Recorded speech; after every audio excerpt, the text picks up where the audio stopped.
what good is the freedom of religion if we're not living out our faith? I want to know how we got it.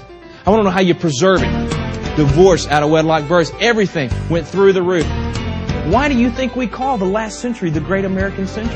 The reason in America that you and I have equal protection for all is because it comes from a higher source.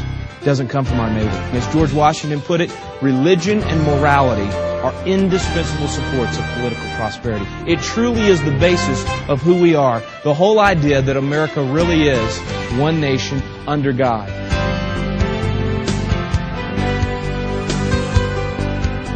If you founders didn't want prayer in public school, why didn't they take it out?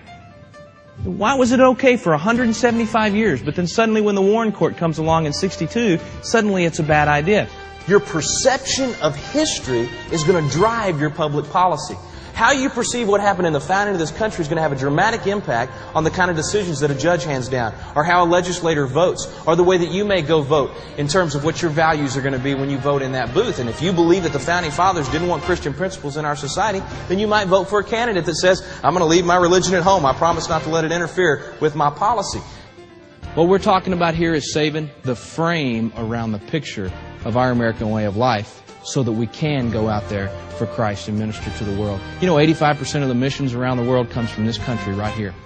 Folks, if we lose the frame, you're going to lose your picture with it. Your way of life, your family, your children, your community, this church, your religious liberties, all of that. We've got to preserve the frame around the picture.